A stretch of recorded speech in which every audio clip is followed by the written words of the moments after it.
Brilliant maths classes के NCERT गणित के सॉल्यूशन में आपका स्वागत है। इस वीडियो में हम लोग प्रश्नावली 7.2 के प्रश्न क्रमांक 5 को सॉल्व करेंगे। आगे भी इस तरह के वीडियोस को देखने के लिए चैनल को सब्सक्राइब कर बेल आइकन को जरूर दबा लें।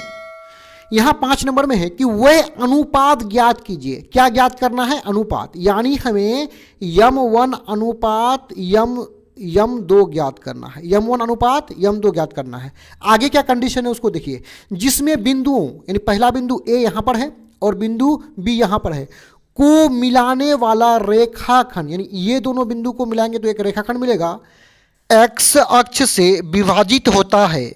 और आगे देखिए, इस विभाजन बिंदु के निर्देशांक भी ज्ञात कीजिए। मतलब जो विभाजन बिंदु है उसका निर्देशांक मतलब उसका x और y के मान को भी हमें निकालना है। इसको ऐसे समझिए, a और b को हम यहाँ पे a और b को हम इस प्रकार मिलाएंगे तो एक रेखाखंड AB मिलेगा। और ये जो x अक्ष है दोनों इस बिंदु पर जो प्रतिच्छेद होता है इसी बिंदु पर रेखाखंड AB विभाजित हो जाता है। कितने भागों में? 2 भागों में। एक भाग यहाँ से यहाँ तक और दूसरा भाग यहाँ से यहाँ तक, 2 भागों में विभाजित हो जाती है। और यहाँ पे जो विभाजित हुआ है इस बिंदु को हम लोग विभाजन बिंदु कहते हैं।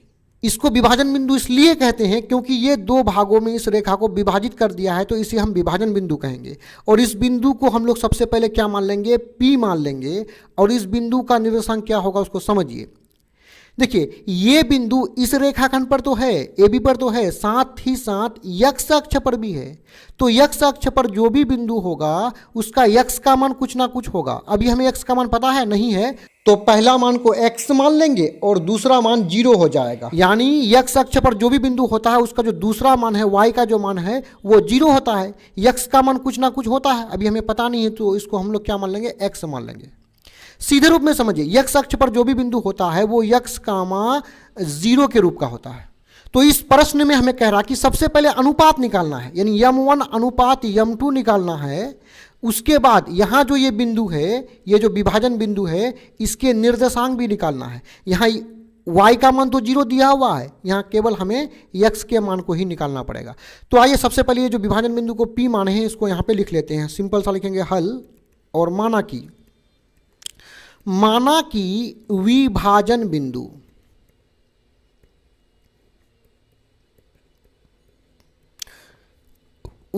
को P मान लिए। क्योंकि ये x अक्ष पर है तो इसका पहला मान x होगा, दूसरा मान 0 हो जाएगा। और अन्य जो 2 बिंदु है A और B इसको भी उतार लेते हैं। तो सिंपल सा लिखेंगे दिया है। और सबसे पहले बिंदु A को उतार लेते हैं, 1, -5। और दूसरा बिंदु जो है B उसको भी उतार लेते हैं, B है -4, 5। अब प्रश्न में ये दोनों बिंदुओं को जोड़ने पर क्या, मिलाने पर क्या बनता है? रेखाखंड बनता है। तो आइए इन दोनों बिंदुओं को जोड़ करके एक रेखाखंड बना लेते हैं। यहाँ बिंदु A ले लेंगे और बिंदु B को यहाँ पे ले लेते हैं और दोनों को जोड़ लेते हैं जिससे हमें एक रेखाखंड मिलेगा। तो दोनों को एक रेखाखंड से जोड़ लिए। और ये बिंदु P क्योंकि विभाजन बिंदु है इसको 2 भागों में बांटा है, तो इस रेखा पर कहीं भी P को दर्शा लेंगे। तो चलिए P को यहीं पे दर्शा लेते हैं। और इसका निर्देशांक क्या है? x, 0। देखिए, सबसे पहले हमें अनुपात निकालना है। अनुपात निकालने के लिए हम लोग विभाजन सूत्र का प्रयोग करेंगे। यानी पहला बिंदु यहाँ पर है x1 y1 और दूसरा यहाँ पे है x2 y2। और बीच में जो बिंदु होगा इस रेखा के बीच में, तो इसको x और y से दर्शाते हैं। तो इस बीच वाले बिंदु के x के मान को निकालने के लिए इस सूत्र का प्रयोग करते हैं और y के मान को निकालने के लिए इस सूत्र का प्रयोग करेंगे यहाँ पे जो है। अब क्योंकि हमें पहले अनुपात निकालना है तो अनुपात निकालने के लिए भी हम लोग x या y के सूत्र का प्रयोग करेंगे। लेकिन दोनों में से किसके सूत्र का प्रयोग करेंगे उसके लिए समझिए। ये जो बीच में बिंदु P है इसमें देखिए किसका मान दिया हुआ, देखिए यहाँ पे बिंदु P का पहला मान x है, दूसरा मान 0 है। यानी दूसरा मान जो है y का मान, ये देखिए y का मान है ना, y का मान 0 दिया हुआ है ना। तो जिसका मान दिया हुआ रहेगा उसी के सूत्र का प्रयोग करेंगे। तो y का मान यहाँ पे 0 दिया हुआ है तो हम लोग y के मान का प्रयोग करेंगे। यहाँ x का मान दिया हुआ नहीं है तो x का मान का प्रयोग नहीं करेंगे। तो y के मान को प्रयोग करेंगे तो हमें अनुपात मिल जाएगा। लेकिन उससे पहले ये जो x1 x2 y1 y2 है उसको पहले हम लोग लिख लेते हैं। तो ये पहला बिंदु जो है इसका पहला मान ये x1 y1 हो जाएगा, x1 1 y1 -5, ये x2 y2 हो जाएगा। दूसरा बिंदु है तो x2 -4 y2 5 हो जाएगा। और ये जो बीच वाला बिंदु है इसका पहला मान x हो जाएगा, यानी x बराबर x ही है और y का मान कितना है, देखिए 0 है। क्योंकि ये बीच वाले बिंदु में y का मान दिया हुआ है तो हम लोग y के ही सूत्र का प्रयोग करेंगे, जिससे हमें अनुपात m1 अनुपात m2 निकल जाएगा। तो y बराबर होता है m1 y2 m2 y1 बटे m1 प्लस m2। ऊपर से मानों को रख लेंगे। y का मान कितना है, 0 है, 0 रख लेंगे। m1 का मान हमें पता नहीं है। y2 का मान देखिए कितना, y2 का मान 5 है तो 5 कर लेंगे, बीच में प्लस m2 गुना y1 का मान देखिए, y1 का मान -5 है तो -5 कर लेंगे बटे m1 प्लस m2। आइए इसको आगे बढ़ा लेते हैं। देखिए 5 गुना m1 5 m1 minus plus minus 5 m2 बट्टा में क्या है m1 प्लस m2। अब यहां सिंपल सा देखिए तो क्या हो जाएगा, 0 हो जाएगा। तो यहां पे 0 है, ये m1 प्लस m2 जो है ये जाकर के 0 से गुना हो जाएगा। तो सिंपल सा m1 प्लस m2 जाकर के कहां से गुना होगा, 0 से गुना हो जाएगा, ये क्रॉस गुना हो जाएगा। और इस तरफ क्या है 5 m1 माइनस 5 m2। आइए देखिए ये पूरा ब्रैकेट जाकर के 0 से गुना होगा तो टोटल 0 हो जाएगा। इधर बचा है 5 m1 माइनस 5 m2। 5 m को इधर करेंगे, इस पार लेकर के आएंगे तो हो जाएगा -5 m1 और इधर क्या है -5 m2।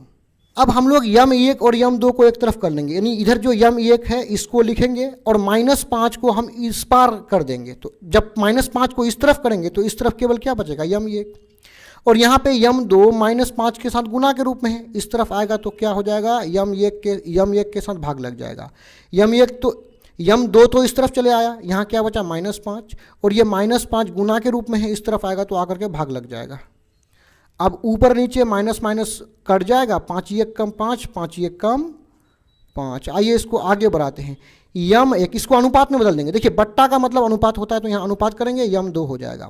यानी ऊपर वाला मान अनुपात के रूप में बदलेंगे तो पहला होगा और नीचे वाला मान जो है अनुपात के बाद दूसरा वाला मान होता है। उसी प्रकार ऊपर 1 बचा है तो 1 करेंगे, अनुपात लगाएंगे और नीचे वाला मान दूसरा हो जाता है।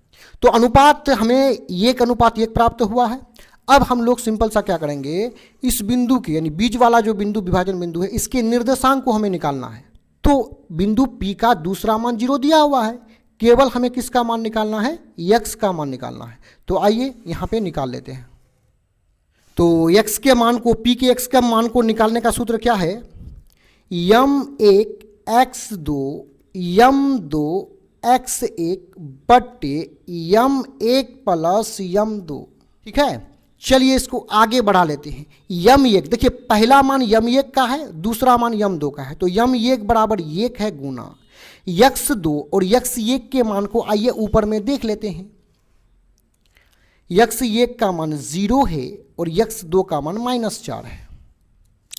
तो x2 का मान -4, बीच में प्लस, m2 का मान कितना है 1 है गुना x1 का मान 1 है बट्टे क्या है m1 प्लस m2। तो m1 का भी मान 1, बीच में प्लस m2 का भी मान 1 है।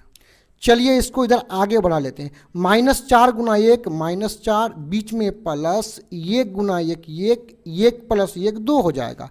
अब देखिए 4 के आगे माइनस है तो 1 से 4 घटेगा तो -3 और बट्टे में कितना है 2 है। हमने विभाजन बिंदु को क्या माना था, x का मान 0। तो इसका मान कितना निकल के आया है, P लिखेंगे। x का मान अभी अभी कितना निकला, x का मान निकला -3, 2। तो लिख लेंगे -3, 2 और इसका दूसरा मान क्या है 0 है।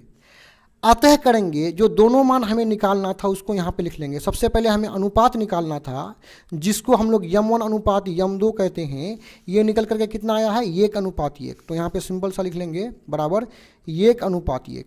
और जो विभाजन बिंदु P निकालना था,